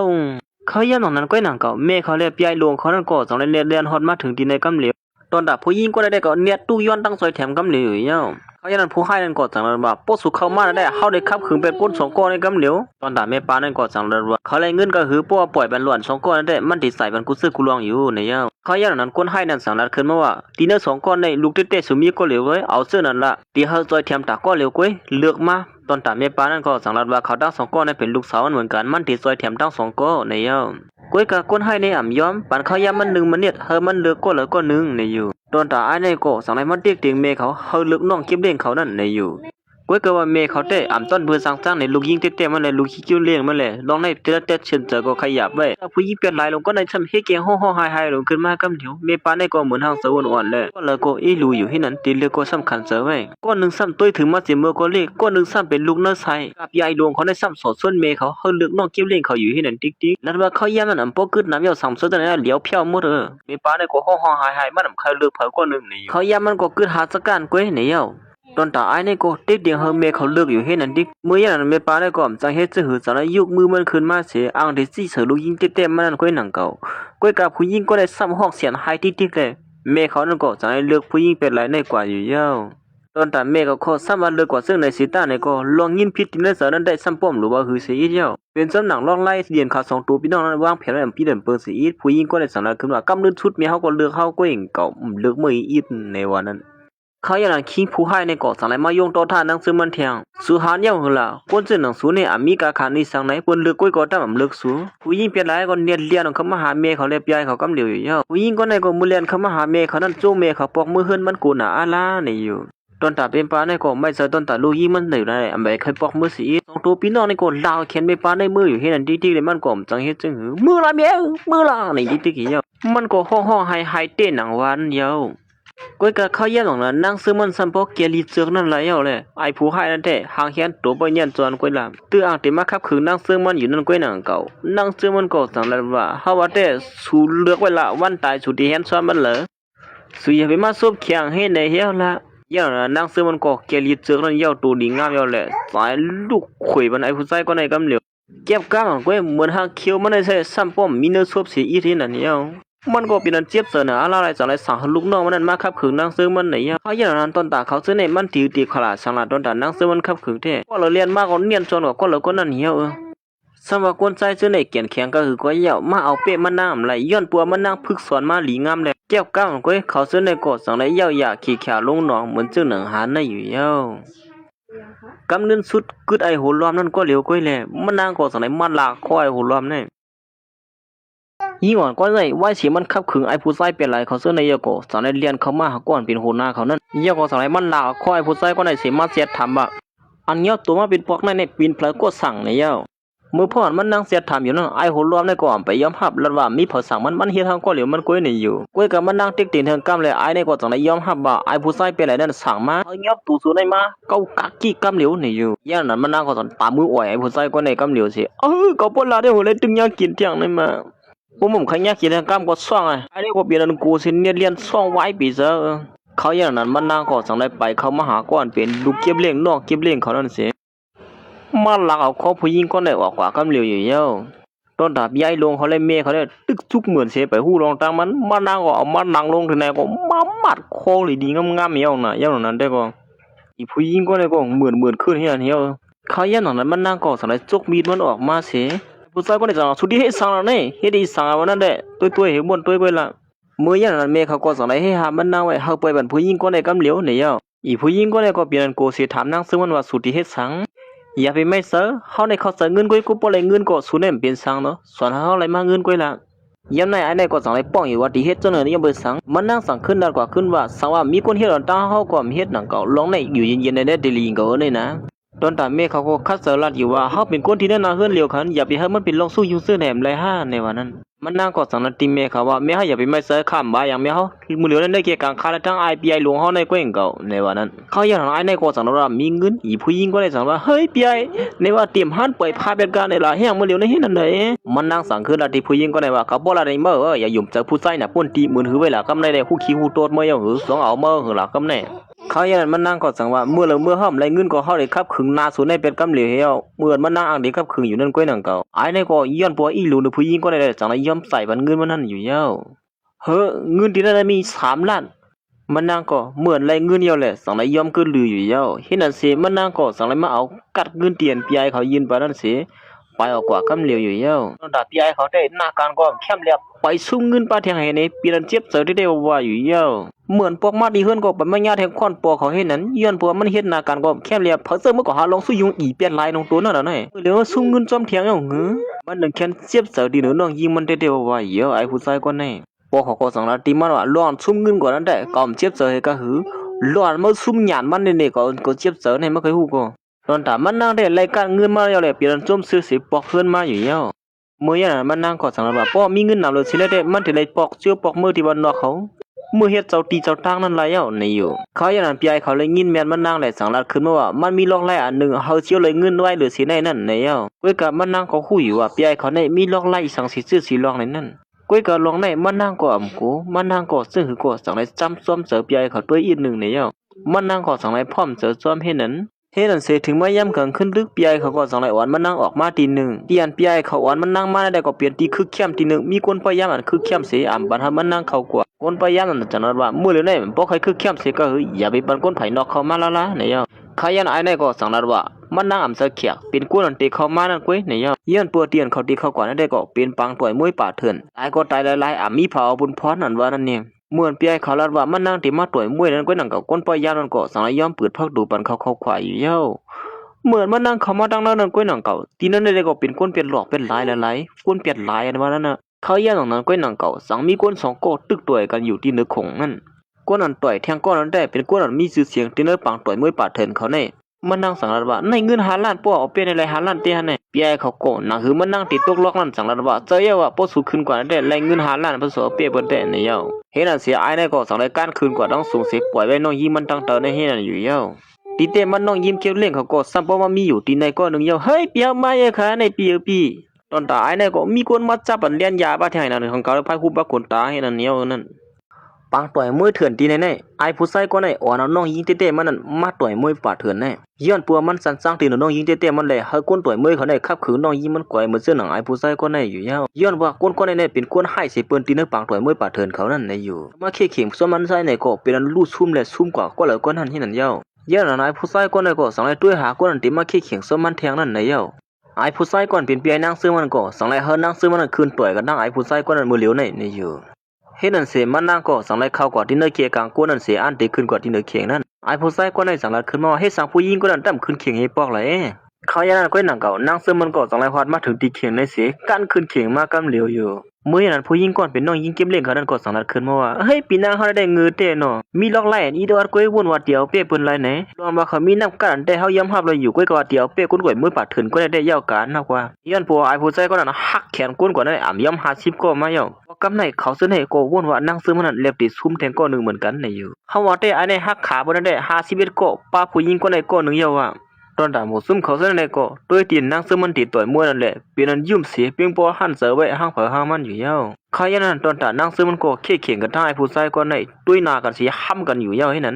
นด้วยเหมือนว่าไอผู้ใส่ก็ในก็อ่ำไงเตะเหมือนหนังอันเขาว่านั่นอย่างเกลียวลองไล่ปิดมันได้ก็ปั่นม้วน3-4รอบเสียสับบอกให้เมากุยห้างก็เหลวถือตีนั่งซื้อมันซับโปล่มปินตาหายกว่าให้นั้นเปลี่ยนมัดด้วยนั่นก็สอนให้อ่อนกันปั่นให้ไอผู้ใส่ก็นั่นทั้งเผอห้างมันตอนด่าไอในก็เป็นอันปิ้งป้อหันเสือได้เดียวว่าเหมือนนั่งซื้อมันในร่มนุ่งก่อยนั้นตอนด่าผู้หญิงเป็นไรก็ในก็สารคืนมาว่าพอเสือปีหน้าใครมาหาลงสู้ยุงจังเฮาก็มันยากจังไหนก็ในวันนั้นเมื่ออย่างนั้นมันนั่งก็สั่งไล่ด้วยไล่ไอผู้ใส่ก็ในมันจะลอกไล่จึงหือไล่ตีนมันเกี่ยวซึ่งหือหลายๆในนั้นมันนั่งก็สั่งไล่ด้วยไว้อยู่ยะก็สั่งไล่มาเบียนเสนั่งซื้อมันแทงกำหนึ่งเฮ็ดนั้นเหมือนมันนั่งหู้ลอกไล่ไอผู้ใส่ก็ในดีงามๆยาก็สั่งไล่ลุกขึ้นมาว่าตีเตะมันก็สูในเจอลอกไล่ซึ่งในลงในบ่ทันมันนั้นแน่ลีเข้าเจออยู่ก้วยเก่าไล่สูในเด้เฮ็ดนั่นสิเก็บกำก้วยมันนั่งก็สั่งไล่ห้ามมันไอผู้ใส่ก็ในกำเหลียวก็ปีนตาหายยาวเตียเขียลงหนองให้นั่นเนี่ยเมื่อตอนได้ในก็บวบซึ่งกว่าบนซึ่งย่างนั้นดำให้นั่นเหี่ยวอีผู้หญิงก็ได้เลยไอเปลี่ยนหลายเขาซึ่งในก็เป็นป้อหันเสือสีมือเลยผ่านซึ่งนั้นเฮ้ยมันเป็นก็เลยซึ่งหือนั่นมาก้อยกับปีไอเปลี่ยนหลายลงเขาในก็หันวันน้องยิ้มมันเอาเปเลยไอผู้ชายก็ในไงดีๆในนั้นอ่ำเป็นป้อเสือสีเขายันนั้นมันนั่งก็สั่งไล่ห้องถามปีไอเขาว่าเงิน5 ล้านนั่นตีไรอยู่ในอยู่ก้อยกับไอปีไอเขานั่นได้ตื่นเต้นอันปานมันนั่งติมือเสียมันเย้าสั่งไล่คืนว่าเขาดีเผาปันสู้ก้อยเห็นมันลาดว่ามันตีเผาปันนั่นก็มันตีอังเสียชิมเป็ดนอกมันตีในสีตีว่าเผาปันก้นตายอันว่านั่นก้อยดังเก่ามันนั่งไล่ยินเจ้าหน้าเนี่ยก็สั่งละคืนมาว่าสุดที่เฮ็ดอีสังที่เฮาล่ะบ่ทันวันนั้นเขายันมันนั่งก็สั่งไล่ลองปักเปิงเนี่ยพี่ใหญ่มันว่าบ่เฮ็ดผิดปักเปิงเลยมันไล่ลวงนะไปเฮ็ดผิดปักเปิงเลยนะเฮาว่าติกูว่าสุดที่เนี่ยต่ำกำอื่นๆนะเขายันไอพีไอเขาได้อ่ำฮู้ตัวมันลัดว่าที่ในมันมีปักเปิงอีสังที่เข้ามาถึงไล่ในอยู่เอียก็สั่งไล่ลัดขึ้นมาป้าแทงว่าสู้ว่าสู้แขนยาวกูนั่นแขนสู้นั่นก็ตื่นมีเทียงเงินนะเขายันนั่นก็นั่นก็มันก็สั่งไล่ห้องก้นนึงอันให้หนาละว่านั้นสั่งไล่ไปเข้ามาที่เนื้อปังตัวมวยในอยู่เย้าเมื่อนายผู้ใส่ก็นายไปเข้ามานั่นก้อยหนังเก่าก้นได้ก็เปลี่ยนก้นให้ได้วางเก่านุ่มกว่าจะบ่มี2 ไผเตี้ยหรอก มืออย่างนั้นมันนั่งหันไม่ได้ผู้ชายก็นายก็เหมือนหางยำหันตีแล้วแหละจับผู้จับตาไว้อยู่เฮียงก้นให้เหมือนหางยำทุบหันตีแล้วมาหล่ะในมาดีเตมันยาวมือพ่อมันนั่งอยู่วันนอกมันได้ตั้งไอ้ผู้ชายก็นายยำขี้เข็งกันมันยาวปอกหนึ่งโอ้ไอ้ในจ่อมจะซุ่มนักกะคำหือละในอันมีชื่อเสียงลือหลังนั่นในลมฟ้านั่นหือละไอ้แท้ก็นั่นน่ะพี่นันตุกเสือศิลันบอกผู้ชายคนไหนเขาให้เฮียงหนาละเขาก็เลยก็เอาตายคนปากกับเร็วเนอะว่าเย็นน่ะมันนั่งกอดสังถามไอ้ผู้ชายคนไหนว่าเขายำผู้จักกันมากกันเลยอันใดกดสั่งขึ้นบ่ฮะมื้อเร็วได้ฮู้จักก็มื้อติได้ฮู้จักก็กวยบ่ได้ล่ะเฮ็ดอันสิอันนั้นก็อ่างได้ขับขึงบ่ดังสิกำตามือมันคือเข้มๆอยู่นี่นั่นเย้ารู้ลัดนะเข้ามากำเร็วละบ่นั่นก็มันนั่งเตียวเปี้ยไอ้ผู้ชายคนไหนอยู่ห้าในนั้นปึ๊บปันเฮียงแทงตัวนาคะเนาะผู้หญิงคนไหนเป็นผู้หญิงเสียตาไหนก็มาต่อยมวยจมกันตั้งก่อนเป็นผู้ชายนั่นเหมือนผู้เดียตาดันกว่าตัวหิงก็เขาทั้งสองก็สนต่อสู้กันสิห้ามมันกันซะบ่เป็นเปียกเป็นปากที่นั่นอยู่เย้าเขาอย่างนั้นมันนั่งก็จะดินยงไอ้ผู้ชายก็เลยซะบ่นั่งซ่องงุ้งกว่าเฮ็ดนั้นอันนี้หันไล่นั่งซื้อมันก็จังถามขึ้นมาคุณก็หันเป็นช่างกันนั่งสู้ในเฮียงสุโมไล่ในเขาก็เป็นสลาเฮานั่นยิงนะตอนตายผู้ชายคนไหนก็สมาเป็นไอ้ไอ้หลวงสีตาไหนก็นั่งซื้อมันห้ามมันบ้าน2-3ก้ามสิมันใจก็ถอยเจอซะบ่นั่นขึ้นกันให้นั่นเย้าตอนตาพี่ไอ้เขาก็หาคนกัดแขนก็คือก็เย้ามาเอาเปียน้องสาวนั่นได้ละเดี่ยมปิงปัวหันเจอเตๆว่าอยู่เย้าเขาอย่างนั้นมันก็สังยิงปืนเก่ามาเสียอันตีให้น้องยิงมันนั่นอยู่เย้าเมื่อพ่อเขาตั้งสองก็ตึกต่อสู้กันอยู่นั่นก้อยหนังเก่าไอ้ได้ก็สังเอาปืนกลางนั่นเสียยืงนั่งซื้อมันอยู่ที่ยื้ออยู่นั่นก้อยหนังเก่านั่งซื้อมันเลยหันปืนกลางมาลูกหนึ่งเย้าแหละมันนั่งก็สังเน็ตเบียนไปแล้วก็เหลวเสียเฮ็ดเธอไอ้ผู้ชายก่อนมาต่อสู้ยากินให้นั่นอยู่เย้าจนเลยหันลงสู้อยู่ในก็อ่อนกันตุกเสือลงเสียอ๋อสู้ในหมอลักคบไผ่หลังมันก้อยหลงในที่นั่นสิมันนั่งก็สังในมหาปีไอ้เขาจะกินยงอะไรในโคตรกว่ากำเหลวอยู่เย้าหรือสินั่นก็ตามือไหวมันบัดแทงให้นั้นเขายังก็นั่งกับพวกเขาและภูมิบุญพรก็สังในความมาถือตีในตั้งนั้นตั้งหลายยาวตีเต้มันยาวมือพอดมันนั่งเข้ามานั่นก็นั่งเก่ามันนั่งก็ซ้ำป้อเลยกับสืบหาภูมิบุญพรเขาไว้อยู่ยาวว่าตีเดแน่มีปังโตมวยป่าเถินในนั้นเว้ยก็เขายันปีไอเขาอ่ำพังต้วยแมนเลยอ่ำหูขึ้นเว้ยนั่นเสียไอ้ได้ก็ย่างยอบตัวให้นั่นเฮียงตอนแต่มันนั่งก็ไปได้ฮับสู้เปลี่ยนกวนเมืองหลีก็หนึ่งในยาวหรือสินั่นก็ไปเอาเป้ไรผู้ชายกวนเมืองเลิกเสียเปื้อนนั่นเฮ็ดนั่นเสียมันนั่งก็เลยลองยุกยองเต้ๆว่าถึงตีออกเขาออกเงาลงที่นั่นอยู่ยาวเฮากวนเมืองดีซอยขับขึงเป็นก้นเป็นไหลในก็เป็นบุญพรเฮาอีกยาวค่ะเขาอย่างก่อนเป็นปอเขาเลยหันเขาในก็เป็นเจ็บเสาเลยอ่ำเป้งโปเสาเต้ๆว่าลองเฮ็ดเฮาลูกใส่ไว้เลยลูกยิงก่อนมันหักเสียเปื้อนนั่นเป็นจังนั้นมันบ่อ่านดีอยู่บุกองนั่นสิขับขึงก็มันก็เฮ็ดอะไรนั่นก็จังนั้นเก็บชิมกองไว้ขึ้นที่นั่นยาวมือพ่อนปอเขาตึกสลามตีเหนือมันนั่งอยู่นั่นก้อยนั่นเก่ามันนั่งกอดสองในเอาสู้เตียนเปิ้นตอนมันนั่นปอกมาเฮือนอยู่ยาวจนน่ะผู้หญิงก็ได้ก็เอาเป็นนั่งซึ่งมันอำไรแลหาล็อกไล่มาอย่าเฮ็ดเธอปอเมซันจ้างหรือนั่งซึ่งมันในยาวสมาเฮาเดียวเปียสุ่มได้นี่ก็เฮาที่เฮ็ดเธอปอเมได้ซันจ้างหรือซื่อๆมาถึงในแทงนั่นก็จังได๋เฮ็ดจังเลียงคำมาหานั่งซึ่งมันสิว่านี่ข้างวันอีเดือนขนาดปีเฮาฮู้อยู่ว่าสู่ซันจ้างที่เหนือเฮาหลอนมาอยู่เฮ็ดเธอลองตั้งหักอยู่ยามก่อนในนั้นเว้ยก็ซื่อก็อย่าไปเฮ็ดที่เหนือพี่ไอ้เฮาจังได๋เลยนะนั่งก็จังว่าเฮ้ยอย่าไปขือล็อกไล่จังได๋ที่เก่าก็จังให้เกียงปินร่วมลงกว่าให้นั่นเฮียมาอย่ามันได้ก็จุ่มป้อมจังบาหืออีเตลงอ่ะหลีเจ็บเจอเต้มึงผู้หญิงก็ได้ก็จังให้เกียงว่าเฮ้คันมายอมดังพี่ดีมทุลีอีคันจังไหนก็เลยคือคันนี่ข้าก็ตำดังพี่ปีหน้าห้องก็วันนั้นมีปาคนเหตุการณ์ขึ้นจังละขึ้นว่าข้าหันเดินหน้าตาเขานั่นอีนี่ก่อนในร่วมลงกำเหลียวเขานั่นมีปาคนเหตุการณ์ขึ้นก็ได้ก็เจอเปิดเจอเผานั่นก็เป็นเมียเต้ๆผู้หญิงเป็นหลายนั่นก็นั่งซึมมันเลยหันสีจังละขึ้นว่าเฮ้ยมีปาคนในหน้าตาเหมือนง่ายๆกันไว้นี่มาย่าก็คัดเจอลาดว่านั่งซึมมันนั่นคัดเจอผู้หญิงก็ได้ออกกว่าเลยเฮ็ดก้อยในวันนั้นมันนั่งต้วยก่อต้วยมากก็หน้าตาเขาสองก็ไม่รู้ได้ก็เหมือนกันหนาอะไรแหละมันนั่งกอดสองไอ้ลาขึ้นมาหลอมเย็นไรนั่นโดยสุรัตเขาก้ามเลยซ้ำมีลองมีตังเลยมันเอาขึ้นลือกว่าอีกหนึ่งปลุกก็ได้จังว่าเฮ้ยลาดิสังเนี่ยมูดิปองเขาหันจื้อว่าเขาลัดเจ้านั่นเก้มันก็เหมือนเขาอ้างอ่อนเอาพี่เป็นไรกว่าตายใหญ่ๆอยู่นั่นก้อยนั่นก็ปอเขานั่นก็สนมาอ่านหิมสู้ตัวนั่งซึมนั่นสิก้อยก่อนมันนั่งก็ยอมปันนาลามันนั่งก็หลักมากขึ้นนี่นั่นอยู่เย้าจื้อเสียงเนี่ยมันกินอะไรก็เนี่ยเมื่อเดียวมาให้ยังข้ายันปอเขาก็จังละคืนว่ามื้อเหลือในปีไอเขาก็ตกกินตกควักไปเที่ยวกุมณีอะไรที่ไรตั้งเขาก็เข้าหิมมากุมณีเขานั่นกว่าก้อยกามื้อเหลือในปีไอเขาเป็นเจ้าไหนใครคันเจอไว้มื้อเหลือในเป็นปุนพรมันนั่งเสียตีอยู่เอากุมณีอับมันนั่งไหนวันนั้นมันนั่งสว่าเฮ้ยติปันเท่านี้นี่มาปันขี้ก็ลุงคนไหนมีดอกไล่ซึ่งหือเด็กกว่าหัวมันก่อนสังรัดว่าเขาที่อ้วนเขาก็ทบคนหนึ่งเขาได้มีลูกชายห่างดีห่างเล่าเขาเป็นคนมีเขาติดใจแถมกลุ่มนี้เฮาเลยนี่นะเนี่ยก็จังไรให้เกียงละติมันนั่งว่าซื่อก็สุดเนี่ยเป็นลูกยิงก็เหลียวเฮาเลยนะปึ้งอีดีสัวเนี่ยมื้อเหลียวเนี่ยแห่แนวนั้นอย่าไปไว้สักตัว3 โม 5น่ะอาลาหรอมก็ดีอ้วนมันก็ทบหมอในมื้อเหลียวนี่ เขาอย่างนั้นไม่ปาเขาเลยก็ตึกช่องด้วยขาสองก้มพอลูกกันอยู่นั่นอย่างนั้นทางในตามมาดีไอผู้ชายก่อนมานั่งตีมาทบนั่นไอผู้ชายก็ได้ก่อนเจอปืนเจอเพลิงหนังเก่าไอผู้ชายก่อนมือเขาขึ้นเฮียเสียงบางโหกันนั่นก็หนังเก่าเยี่ยก็เป็นมือพ่ออันเขาต่อยมวยกันเลยไอผู้ชายก่อนในก็มีปลาจอมก้อนหนึ่งหนังเก่าเยี่ยวตอนท้ายในก็ทิ้งพวกเขาว่ามันเลยเจอผู้หญิงเป็นไรนั่นก็มันเลยเจอผู้หญิงต่างก็เลยเที่ยงในวันนั้นเมฆเขาก็สั่งให้ลาดในมันว่าในเป็นรองกลุ่มมันนี่เขานะลูกชายตุ้ยเอาละมีในมีคู่เหมือนกันก็แล้วว่าในวันนั้นทำว่าเที่ย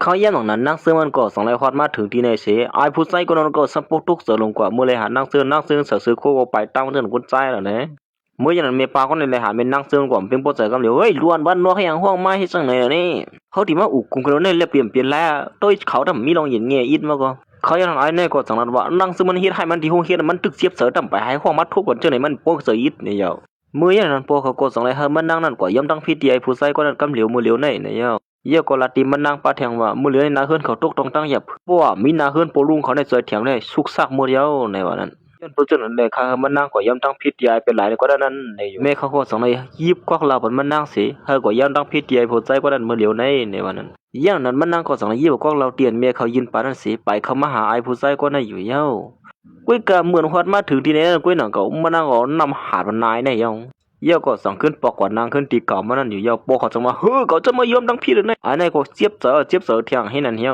ในห้าหมูจุ้มสูมายอมตั้งผิดเดียวเฮ็ดจังไหนนี่นะเขาอย่างนั้นปอเขาก็ป้องหลาที่มันนั่งปีเสือตอนถ่ายไอ้นายก็สั่งนั้นขึ้นมาว่าปอเปลี่ยนจังไหนแต่การเตะนาขึ้นจำการนั่นได้เยี่ยวยาเขาขึ้นเอาผู้หญิงจังไหนแน่ในวันนั้นมันติดป่วยกลุ่มนี้นั่นตกซุ่มเนี่ยปุลุงก็ได้ก็ใครยอมสีเดียวนั้นได้ก็มันนั่งสั่งขึ้นลัดว่าบ่จังก็เลียเขาได้จ่อยเทียมสุกเก้นี่มือพ่อเขาเทงกันอยู่นั่นก้อยหนังเก่าอีมวยเขาสองก็ไม่รู้นั่นก็สั่งในวันมาถึงดินในตอนถ้าผู้หญิงก็ในก็สังลาลงขึ้นมาว่าปัวห้อมมาที่ไหนบ้านหมู่ไหนห้อมฮู้เด้ในหมู่ซุ่มสูเตมาหาบันโผปีนางเฮาได้นั่นเก่าเขาได้ผู้จึงเบิ่นก็เลยผู้ไอ้ปอกบ่อย่างนั้นผู้หญิงก็ในก็สังลาที่เมปาก่อนเป็นเมียไอ้เสือเขียวเขานั้นว่ามันปาต้องสมไอ้เสือเขียวอะไรมาเปียดเลือนติเกิดเอามื้อเหลียวในคำโซได้เกิดเอาในวันนั้นเหมือนปัวเขาได้ฮู้ซึ่งก็เปลี่ยนตกเสือลงกว่ากำเหลียวอย่างนั้นไอ้เสือเขียวในก็สังลาที่ปเมเขาว่ามื้อเหลียวได้ผู้หญิงก็ในปาต้องสมันเยาเฮาขาสงก็ได้อยู่ซ้ำกันเฮียวล่ะในวันนั้นตอนดาก่อนเป็นปอเขาก็สังลาว่าเหมือนผู้หญิงก็ในปาต้องสมันเยาก็ไอ้เนี่ยกดเตะนะเขียนส้มกว่าเดี๋ยวนั้นเขาอย่างนั้นมันก็จะในตีเขานั้นว่ามือลูกยิงก็ได้ปัดต้องก็เอาลูกยิงก็ได้เหี้ยลาก็ว่าได้เช่ายาในนาการก็คมกันได้ขึ้นเนี่ยก็อยู่มาเขาอย่างนั้นนั่งซื้อมันก็สังลัดขึ้นมาได้เกะกะว่ากำดีเตลูกใจสุดเนี่ยเอามีซื้อเขาเลยว่าเยซื้อมีอะไรปั้นลูกกันว่ากันนี่นั่งแต่เล็บตีคู่ดีอยู่ว่าที่เราต้องให้ลูกเพลินว่าท่านลุงก่อนไปปล่อยเสือเขียวนั่นก็เป็นโปรเจกต์ขึ้นมาก็เลยป้อมใครคมนาการก็ตื้นพร้อมเหี้ยว่าเขามือเหลียวได้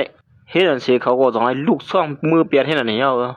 ตอนนั้นพอนั่งซื้อมันก็สุกซากให้นั่นน่ะก็อย่างนั้นนั่งซื้อมันได้ตื้อใจสังนายตาบเราไอ้นั่นเนี่ยคึกได้ให้เราแล้วเนี่ยเมียเขามาเล่าแขนลูกใจช่องเพชรเขาหมดแล้วบอกมือเดียวให้นั่นมาอย่างนั้นผู้หญิงเป็นไรได้ก็สอนเนี่ยฉันนั่งซื้อมันบ่ย้อนผู้นั่งซื้อมันเลยเป็นเจ้าไหนสั่งเจ้าไหนมันถึงได้ตีนะขึ้นสมัยนั้นเยอะแนวนั้นเขาอย่างนั้นมันอ่านติเรียนเขามาให้นั่งซื้อก็สอนผ่ามือห้ามเกียมปีนตายไว้นั่นเยอะเขาอย่างนั้นก่อนเป็นเมเต้เขาก็เปลี่ยนไม่อุกไม่เสริมตอนนั้นมันนั่งเต้ว่าอยู่เยอะก่อนเป็นโปเขาก็ป้องหลานั่งซื้อมันนี่นั่นตั้งแต่สูปอกมาเฮือนในเฮ็ดนะเฮือนสุกอยู่คนเก่าได้ซ้ำป้อมเลยอยู่ได้เซาลีปอกมันก็ม่วนตั้งที่นั่นนะเฮือนนั่นตั้มพี่น้องเจ้าในสิปอกมันก็อ่านเด็กเขามาแหมนั่งเจิงก้อยกับเมปาได้จังมาแหมชี้ไว้ซึ่งคือก็เขาเป็นลูกสาวสูก็เนินนะสูปล่อยเขาไว้อะไรอย่าไปเฮ็ดไหนดีๆรู้อ่ะพวนบ้านแต้มไรมือเดียวก็ม่วนตั้งที่ไรก็สุว่าในวันผู้ลุงในความใจจะเหือยังเอาอย่างนั้นมันนั่งก็จังนั้นว่าสู3ก็บ่มีลุงในก็หมอเรียนเจิงเต้เนาะในอยู่เขาอย่างนั้นมันนั่งก็จังไรลัดในเมเขาว่าผู้หญิงคนไหนเป็นลูกก้นเจ้าในตั้งปอเขาคมกันมาในวันนั้นเมปาคนไหนก็โกว่าเปิ้นเงียบไหลเน็ตปล่อยแขนลูกยิงไว้ปีเสือเกยอย่างนั้นแท้เขาอย่างนั้นหมู่ซุ่มเขาก่อนกันตุกเสือลงกว่าห้างผามันภายหนึ่งก็กูเปิ้นเงียบไหลภายหนึ่งก็ซ้ำกูมาหัวเป็นพินจึงในเด้เป็นคันเสือไว้เมปาน่ะก็ตุกเสือบ่นถึงว่าผู้มันดีกว่าเอามีหน่อยนี่เฮา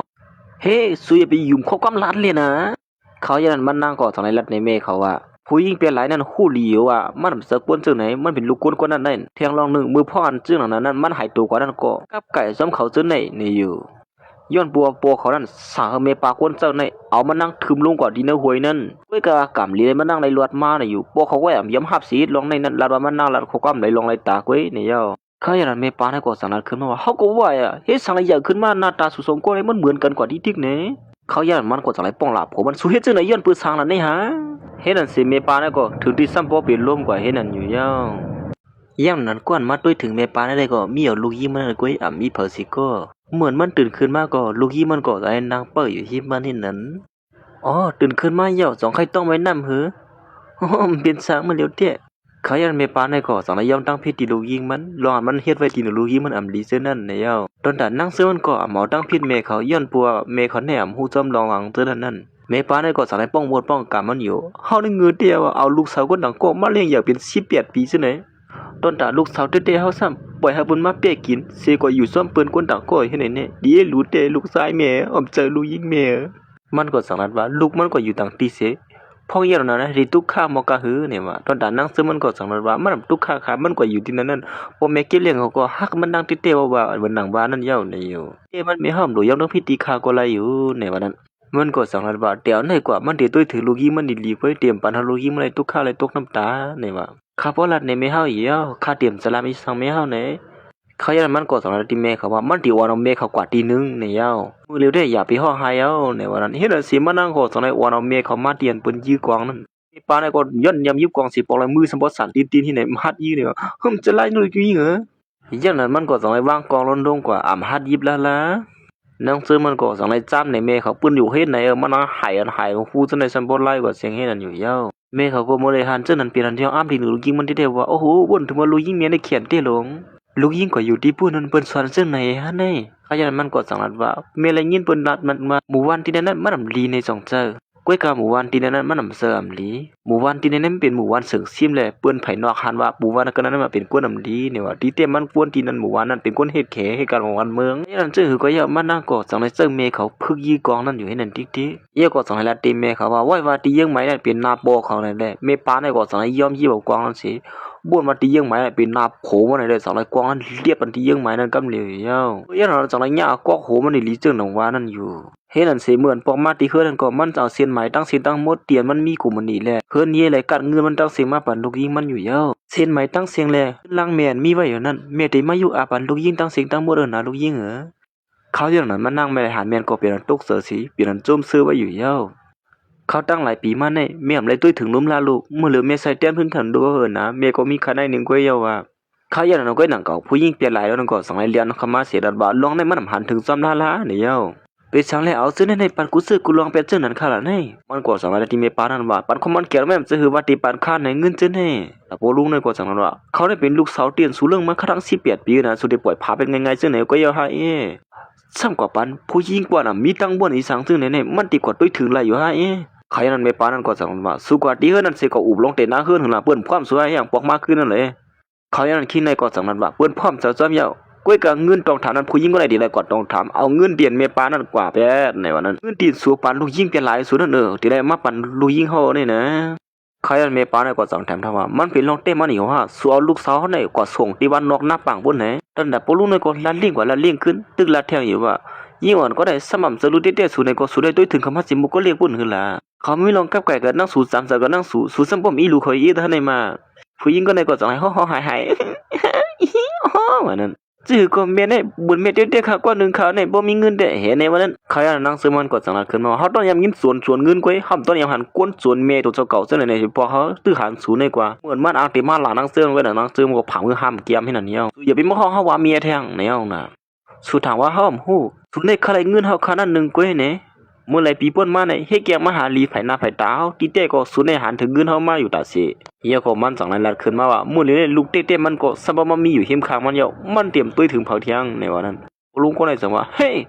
กูจะไหนฮะสุดที่ผักไว้ในนั้นเฮาว่าได้กูมันร่วมซุ่มเป็ดขอมเขาในเยาว่าก็ว่าได้เขาอย่างนั้นคิงในก็สั่งในสั่งกูนั้นเขามาดังเสียงดังโมเสเขามายอบตัวนั่งซึ่งมันในวันนั้นยอบตัวเขามื้อเดียวเลยลูกก็ได้ปานเงินสูในมึงยอบเลยเด้อ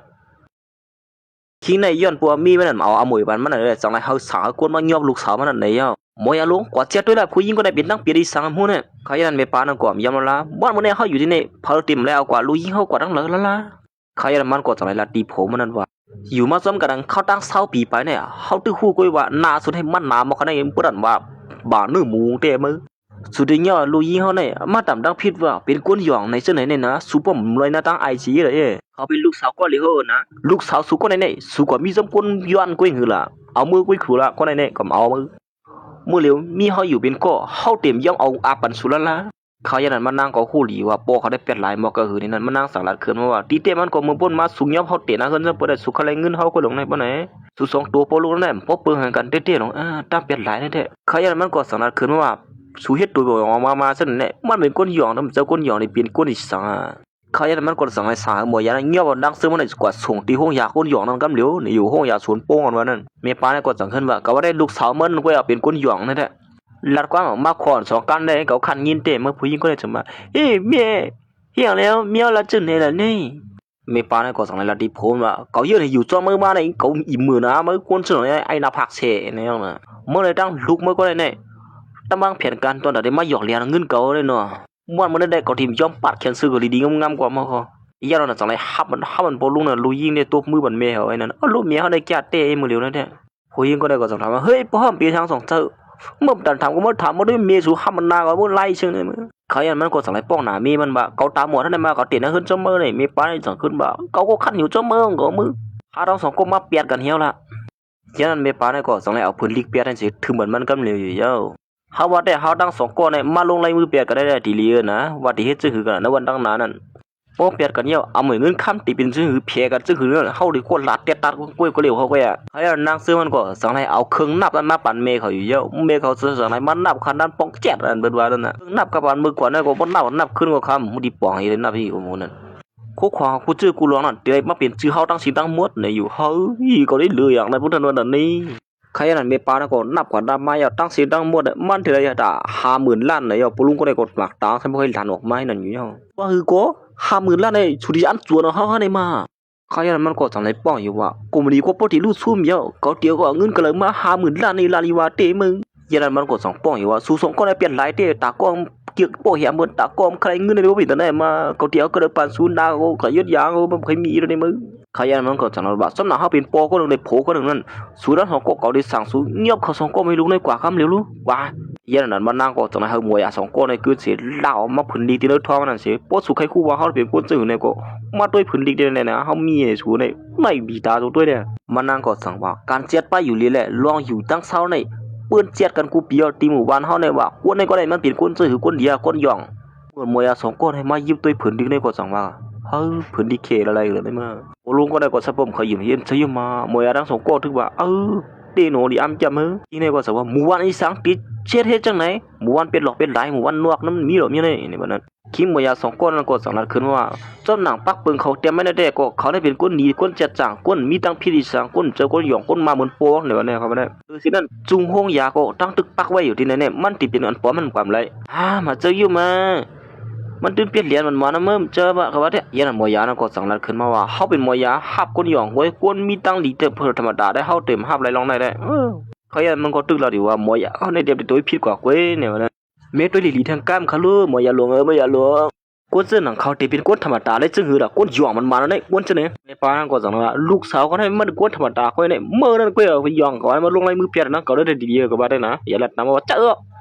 มอยาเนี่ยก็สั่งว่าเรียกติเปลี่ยนไรก็กวนหยองนี่เรียกเป็นเขาเต้ในมื้อเฮาได้ยกตูกว่ามาเร็วเลยเขาก็ว่านั่นน่ะเขาก็ยกตูปลุงเขาส่งก็ปลุงให้ออกไว้นั่นเดียวเอ้ยจะไล่ยังไงมาตอนตะคิดในก็เฮาหมดมายอบดูแหละกำนันชุกถูกย่างยอบตูจะก่อออกกว่าขึ้นเห็นแล้วเนี่ยนักซึ่งเขาไม่รู้ก็สั่งว่ามีเฮาในแก่เตี้ยในเนาะไม่ปานั่นก็สั่งว่าเจ้าเจ้าลูกแม่อยู่หิมข้างแม่ได้แม่หาฐานมาเตี้ยๆมันเดียวเลยนะเขายันมันก็สั่งว่าเดี๋ยวในกว่าแม่ได้อยู่หิมข้างลูกเสียซอยแถมลูกกว่าเขายาวหนาลูกนะเฮ็ดนั่นสิถึงมายามหัวค่ำมันนั่งกอดสั่งให้อุปเก็บเลี้ยงเขานั่นข้าจะถึงพวกเฮาเตะเขาได้นะมื้อเหลียวได้หมดจะถึงเฮือนนี่ได้เนาะอยู่บ่เต็มมากๆเฮือนพวกเขายันมันก็สั่งว่าไล่เงินจนหนาอันคาลัดเนาะขนาดมื้อเหลียวได้เงินนำนะค่ะในอยู่ตอนตัดต่อยกว่าเฮ็ดอยู่ด้านซ้ายมันกวนที่ในหมู่บ้านนั่นในวันนั้นเขาย่ำนั้นแม่เขาก็สั่งให้เขามาหามันนางผมบ่ดังเส้นใหม่อันนึงแม่เขาก็สั่งว่ามื้อเหลียวแคบเรียบยอดตูลีงามเยาผมบ่ดังเอาหมวยเงินข้ามบาติอยู่อับอันลูกยิงเอาไว้นั่นแต่เหลียวในตั้งสิตั้งมวลในเป็นซื้อลูกยิงมวลเยอะในนะย่ำนั้นมันนางก็สั่งให้มันเปิดด้วยสิถามแม่เขาว่าตั้งสิตั้งมวลในกาขานไม่เหมาะกับขนาดในแม่ตั้งสิตั้งมวลในเหมาะ50,000 ล้านในกว่าลูกยิงน้ำเกินบ่ทันนั้นยันนั้นมันนางก็สั่งให้รัดในแม่เขาในว่าโปเขานั่นไปมีเมียโกตีในหมู่บ้านนั้นมันเป็นคนนำหมู่บ้านแล้วโกตีในหมู่บ้านนั้นนับยามปอเขานั้นปีเสือปีโคในวันนั้นตีมือเล็ดด้วยเขาให้ปอกนึงกว่านี่อยู่เขายันมันนางก็สั่งรัดตีเมเขาว่าแม่เฮาตีออกมือหรือเสือตีวันนอกพุ่นไหนตีนั้นได้คือเข้มได้ค่ะเฮ็ดนั่นเสมันนางก็สั่งในห้องแม่เขากว่าตีหมู่บ้านเขานั่นในเยอะเขายันเขาทั้ง2ก็สั่งในฮอดมาถึงตีในอยู่ในค่ะวันนอกตีนค่ะอย่างมานั่นเป็นชื่อไหนไว้ค่ะเนื้อน้ำมีปลาเนื้อน้ำมีหอยในเขานั่นเขายันแม่เขาสั่งว่าแม่ทุลีซื้อคู่ตัวนี้ด้วยอยู่ว่าเดี๋ยวมาเลียทีมตีในนี่แม่หนูซื้อคู่ตัวนี้ซังมือเหลียวในมือละฮะวะเนี่ย เขายันเมเขาก็สอนให้ถามมันนางแทงว่าลูกดำไปแล้วได้เมว่าหมู่วันที่ใดมันเป็นชื่อหือเต้ๆในนั่นมันนางก็สอนให้ละในว่าหมู่วันที่ใดก็เป็นหมู่วันธรรมดาก้นวันก็เซรีนะล่ะมีน้ำใจฝึกซื้อเขาใช้กันกูก็ว่าเหมือนหนังเบิ่ชื่อเสียงลือหลังในวันนั้นเมเลยยินเขาว่าก้นที่ในหมู่วันที่ไหนโคค่ายน่ะในโยมันนางก็สังเกตละในเมเขาว่าเมียช่วยอย่าไปไม่เจอลองได้ก้นวันที่ไหนมันจะให้บ่เป็นตอนนั้นก็เสียเห็นนั่นเสียเฮามือละเมก็ลาวในเมเขาสิเข้ามาในหมู่บ้านนั่นอยู่แล้วเขาย่านนั้นมันก็ทหารโปลุงคนนึงเบียกตั้งพื้นมาสิมันจังว่าเฮ้ยโปลุงแล้วในโปลุงย่อมจะหาว่าอย่าไปขึ้นลอยมือแทบพื้นไหนอย่างว่าเลยก็แทบพื้นน่ะแน่โปลุงคนนั้นก็เป็นคนซบเขียวเนาะเฮ้เมื่อทางเล็กก็หนักเอาอุ้ยแก่นเขียวนะเฮ้อย่าไปลั่นน้ำโปลุงขาซื้อมาอย่างคือแค่มันโปลุงนั่นแหละก็ขาโปลุงเสียบเนี่ยก็กินนั้นในคาเลน่ะย้อนปัวโปลุงก็ได้ตุกขาแค่ว่าต่อสู้ผู้เขียนมาแล้วเป็นจังไหนมานั่นขนาดไหนโปลุงในลั่นหนวกลั่นหนวกเฮ้สั่งเขาเป็นจังนั้นไว้นั่นมันนั่งก็ตะเล่นในเมเขาว่าโปลุงคนไหนยามเป็นซื้อหารคนนึงกว่าย่าหมักเตียอะไรหมักเตียมันเขาก็เป็นจังนั้นขนาดไหนยันนั้นมันนั่งก็ตะเล่นในเมเขาว่าหมู่บ้านที่เขาเนี่ยมีซื้อหารอันโปซึกมาเสียมาอยู่ที่ไหนแน่มีนำหน้าซื้อหารอันกว่าที่บางพึกมาเสียมีที่อยู่ที่เศร้าแล้วก็มาอยู่ที่ไหนเป็นคนเฒ่าคนแก่จังก็เป็นจังนั้นหลายอย่างในอยู่เยอะก็มันตั้งจังไรลัดในเมเขาปัดแทงว่าเมื่อเตมันที่ไหนมีลองมดเสาจังไหนกดเหมือนคนเมืองก็ทุกข้าขันเสาแล้วลงให้ในก็นำหนาละยันตัวเขาในตัวซูมมันนั่นแหละหมู่บ้านเขาในก็จะอยู่กัดเย็นกว่าเขายาวเรื่องหนังอาหารในในอยู่คนภายนอกก็อะไรเขามากคนเฮาก็บ่ได้ออกกับภายนอกคนตั้งนอกได้วุ่นว่าหมู่บ้านเฮาในเป็นคนหมู่บ้านคนให้นี่แหละกวนเปิ้นคำหันดังนั้นเลยว่าแค่นั้นแม่เขาก็จังว่าโอ้ตีเตียงก็เป็นนายก้อยหลงแน่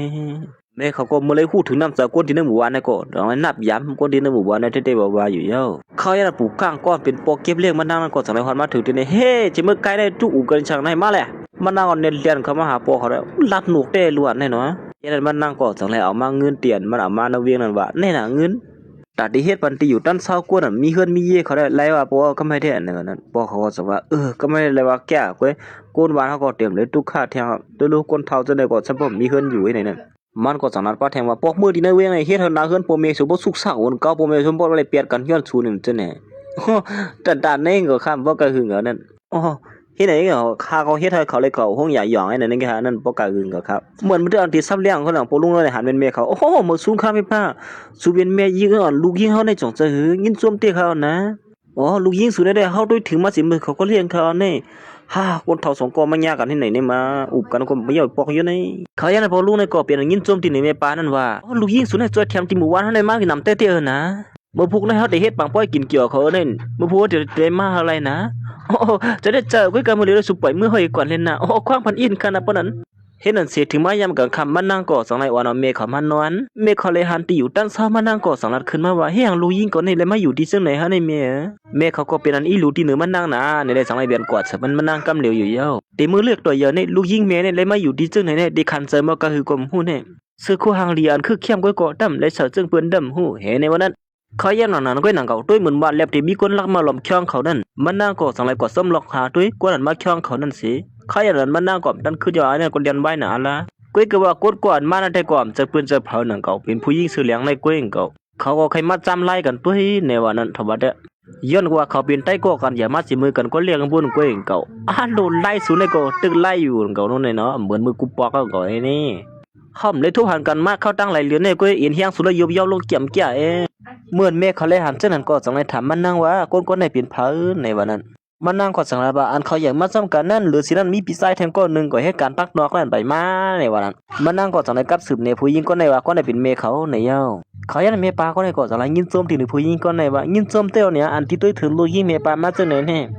ผู้หญิงซื้อเลี้ยงในจังเลยขึ้นมาแทงว่าโอ้อย่าบาดีรู้เลยเธอถึงเขาละเพื่อนมาสุกซักวันเหรอถามมือไหวเบอร์ดีๆนั้นอย่าว่านั้นแก้มหนาล่างเลยเขายันผู้หญิงก้นในก็จังเลยเนี่ยว่าเมื่อตั้งเขามาหูบ้านนั้นมาทบผ่านก้นสองก็เฮ็ดตัวสึงชิมหรือสินั้นละถึงปัสซื้อในเย้าว่าคือก้นน่ะแล้วถึงสิเฮาอย่างเนี้ยเฮ็ดนั่นสิถึงมาย่ำกลางในมื้อพ่ออันเขามากินเกี่ยวกันว่ามันนั่งตีขึ้นเยาๆอันวันนั้นตีทบออกมาขึ้นที่ในหมู่บ้านแล้วในนั้นเขาอย่างนั้นก้นวานก็มาโฮมกันกินเกี่ยวกันอยู่เฮ็ดไหนวันมื้อนั้นได้เฮาได้มาปกป้องหมู่บ้านเฮาขึ้นเยอะเฮืองโอ้ลีเตะจัดเตะเนี่ยเขาอย่างนั้นมันนั่งก็ต้องได้ตาบเราแทงก๊อกนึงเราก๊อกได้ก็กินฮับตอนพี่น้องเขาอันมาคุมซ้ำขาคุมบ่ดังปัวเฮาในคณะป้อนเก็บเลี้ยงเฮาด้วยถึงเฮามาจิมก็เรียกเปิ้นในวันนั้นเยี่ยนั้นมันนั่งก็ต้องอยู่ก๊อกเราเนี่ยเยี่ยนโซปอหอมเดียวเขาอย่างนั้นมันนั่งก็ต้องแถมแทงก๊อกนึงสิ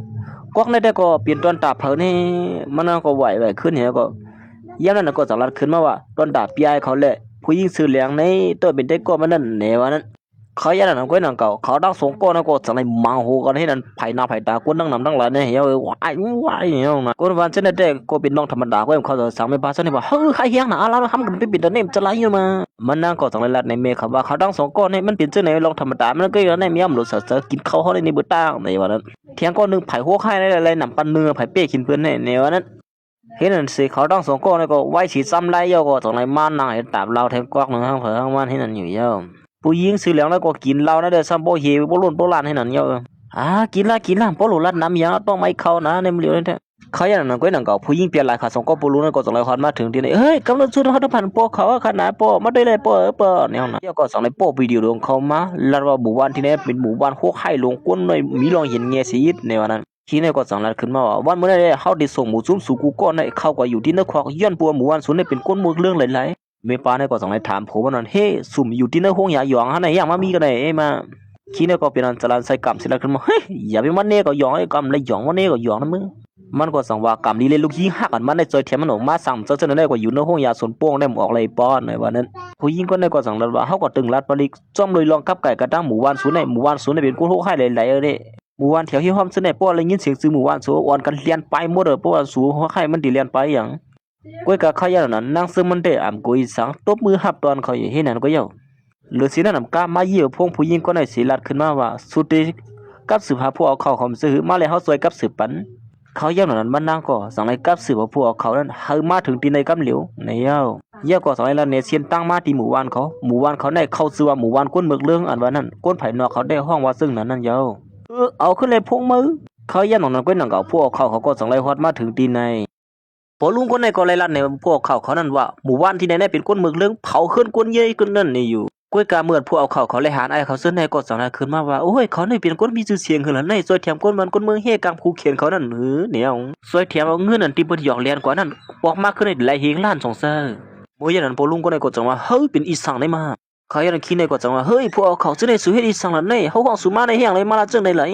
ก้นในหมู่บ้านที่ไหนเป็นก้นเมืองเรื่องหนึ่งไรมันจะศักดิ์ศรีมันก็เฮามีไว้อยู่ละในด้วยที่ไหนนะเนี่ยวันนั้นเขาอย่างก้นในจังหวัดขึ้นมาส่วนว่าเฮาเนี่ยผู้ห้าหมู่บ้านที่ไหนเป็นจังหือเป็นชูเรื่องก็เยาอันหุดดีปอกมันแน่เขาอย่างคิดในก็จังหวัดขึ้นมาแทงว่าโอ้หมู่จุ้มชูในเป็นจุ้มเหลียวกันเก้แน่เห็นในวันนั้นไอ้แทงก็หนึ่งจังหวัดขึ้นมาว่าหมู่บ้านที่ไหนที่จับเบียนลิ้นไผ่พวกนั้นทำเป็นผู้เขียนเขาตีเขามาตึกที่ไหนแน่ว่ามีหมู่บ้านที่ไหนเฮกลางมาแล้วได้ผู้เขียนเขานั้นมือขี่ว่าก็หูมือกว่านั้นแน่วันนี้จงสู้ก้นวันที่นี่แล้วเอาใส่เสือเลียกมาดนด่าเฮาที่ได้อยู่สาลมเสือนั่นเขาได้ซุ่มมาสักใส่เสือกว่านำกะฮือนี่นั่นลูกก้นแจกในมือมือสวมด้วยล่ะไปกล่อมเขาก็สมบูรณ์เตรียมกว่าเสียงในเป็นก้นมีปุ่นพันเกลียดเขวันเมืองอะไรได้นะเนี่ยยี่นั่นคิดในก็สังมาล่วงในมันเป็นความไรล่ะตอนดับผู้หญิงก็ในก็สังว่าบัวที่นี่เป็นก้นเมืองเรื่องอะไรสูเป็นจุ่มเหลียวก็นั่นไงในมาอย่าไปว่าเสียงในล่ะในวันนั้นเขายี่นั่นมันนั่งก็สังว่าบัวเฮาที่นี่เฮาเฮกลางปัน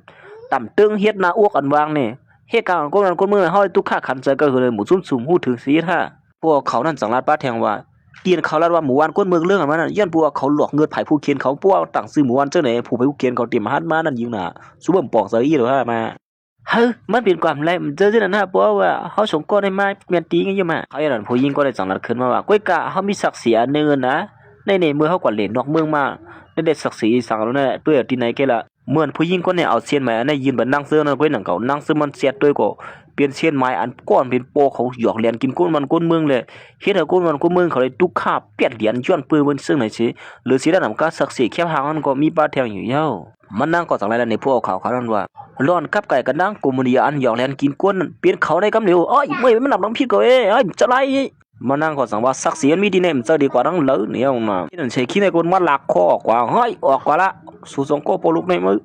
พวกเขาจะได้ก็จังไรขึ้นมาว่าโอ้ดีเต้มันก็กวนเปิ้นจอมหาดเสียเป็นคิงได้แน่โอ้สุนันได้บาหัดหานเต้นเนาะเฮ็ดวันมื้อเฮาได้ขึ้นอย่างมาสูงมันมื้อได้กินจอกๆกันนะให้ก้นเรื่องก็เมียวน่ะเฮ็ดสิพวกเขาจะได้ก็จังไรว่าบ่ซั่นก็เฮาก็กินเกี่ยวซ้ำสวยอินกว่าบ่นั้นกว่าหวานน้ำส้มน้ำเนียงมาเต้นกับในป้อนกินนั่นเฮาก็ติดจ้อยตั้งในบ่นั้นเฮ็ดนั่นสิไว้สิกูซื้อกูลองเยาตูหลิงามเยาแม่เขาก็จังไรเอามาเตียนปอเขาหยอกเลี้ยงเงินเปิ้นกว่าสิอันคือมีตกเป็นตอนตามบ้านนางนั่นเยาก็จังไรมาอาปันลูกยิงเขาอยู่เยา